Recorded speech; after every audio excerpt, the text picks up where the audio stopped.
Ito yung Samal Island, guys. Ang lakas dito.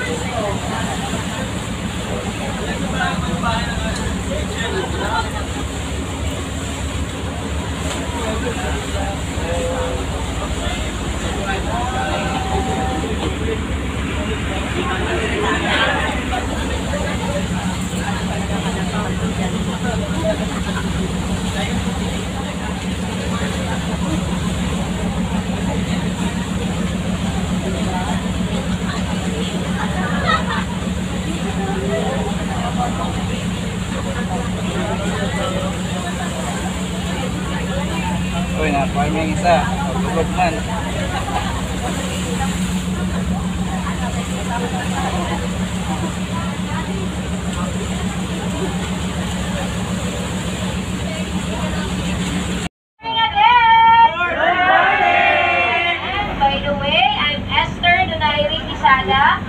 And for short, I'm your accredited DOT licensed tour guide for today.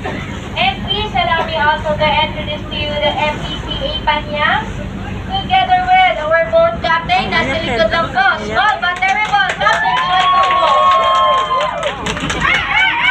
Of course, hindi mawawala si Ate Leia and Ate Judith para mag-prepare sa inyong unlimited lunch.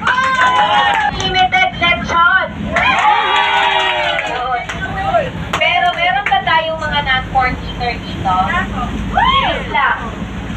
Ayan. Since meron tayong mga Islam na kasama, before namin i-serve yung lechon, yung ating lunch mamaya is buffet tayo. Later na namin i-serve sa lechon, paunahin natin silang makakuha ng food. Ayan. So, ayan, dahil meron tayong mga Islam.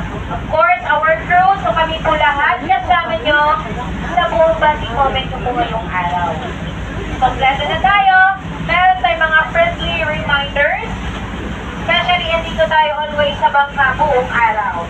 So, yung first reminders po natin, meron kaming tinatawag na outrigger, balancer, bonsai, pinakababa, ayan, or tinatawag po natin yung katik.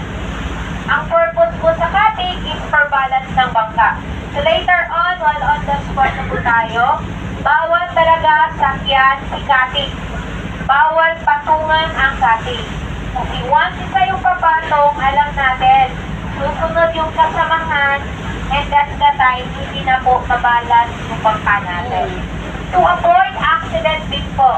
Kasi lahat ng bangkang nandoon sa Santa Ana Wharf kanina, may tendency mag-same rota kami and magpigit-pigit kami later on sa mga spots.